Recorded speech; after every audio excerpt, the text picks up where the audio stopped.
Actor Rajpal Yadav ji Tihar jail में खुद को सरेंडर कर देते हैं। चलिए पूरे मामले को समझते हैं एक सीए की पॉइंट ऑफ व्यू से। सबसे पहली बात कि राजपाल यादव जी पे केस क्या है। राजपाल यादव जी पे ये केस है कि उनको टोटल 9 करोड़ का डेप्ट का उन पे केस लगाया गया है, जिसमें से 5 करोड़ का जो डेप्ट है वो चेक बाउंस का केस है।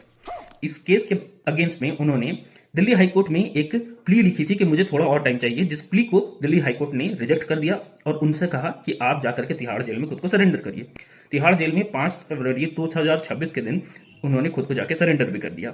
अब बात को समझते हैं हम कि आखिर ये मामला क्या है। 2010 में उन्होंने 5 करोड़ का एक लोन उठाया था, जो अपनी मूवी बनाने के लिए उठाया था। मूवी तो पिट गई, इस वजह से वो पैसे नहीं चुका पाए। जब इन्वेस्टर्स उनके पास आए तो उन्होंने एक चेक काट कर दे दिया।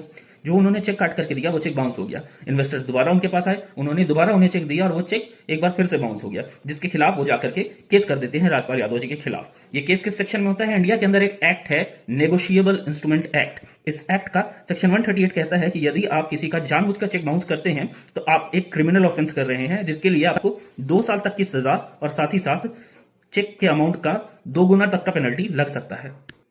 इंडिया में ये एक बहुत बड़ी प्रॉब्लम है। टोटल क्रिमिनल केसेस के अंदर में 43 लाख से ऊपर ऐसे केसेस है इंडिया भर के अंदर में, जो कि सिर्फ चेक बाउंस के केसेस से रिलेटेड है। और दिल्ली, राजस्थान, महाराष्ट्र और यूपी जैसे स्टेट्स में ये मामले सबसे ज्यादा है। ये इंडिया के हमारे जो क्रिमिनल कोर्ट्स है इसके ऊपर काफी ज्यादा प्रेशर भी क्रिएट करता है। अब चलिए हम एक सीए के पॉइंट ऑफ व्यू से बात करते हैं कि इस केस से हमें क्या सीखने को मिला। इस केस से सबसे पहला बात तो हमें यह सीखने को मिल रहा है कि चेक जो भी होता है वो एक नेगोशिएबल इंस्ट्रूमेंट होता है, यानी कि एक प्रॉमिस होता है कि आप अगले आदमी को पे करिएगा। अगर चेक गलती से भी पे नहीं कर पाते हैं आप, तो आपके ऊपर लीगल और एक्शन होगा।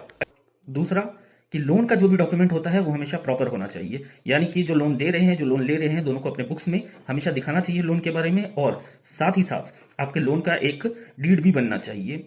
अगर लोन के ऊपर में कोई इंटरेस्ट मिल रहा है तो उस इंटरेस्ट के अंदर टीडीएस को भी डिडक्ट करना मैंडेटरी होता है। अगर ये सारी चीजें आप नहीं करते तो आप इनकम टैक्स के स्क्रूटनी को आमंत्रित कर रहे हैं। तीसरा हमें ये समझना होगा कि आपको हमेशा लिक्विडिटी का ध्यान रखना चाहिए, यानी कि जब कभी भी आप चेक काट रहे हैं तो आपको ध्यान रखना होगा कि आपके पास इतने लिक्विड पैसे है कि नहीं, बैंक में इतने पैसे है कि नहीं, कि उस चेक को भंजाया जा सके, उस चेक को ऑनर किया जा सके, वरना चेक बाउंस का केस आप पे भी लगेगा। चेक एक नॉर्मल पेपर नहीं है, चेक एक रिस्पॉन्सिबिलिटी है, और अगर आप फाइनेंशियली डिसिप्लिन नहीं है तो आपका स्टारडम भी आपको नहीं बचा पाएगा। इसी तरीके के वीडियोस रोज देखने के लिए टैक्स आचार्य को आज ही सब्सक्राइब करें। Thank you.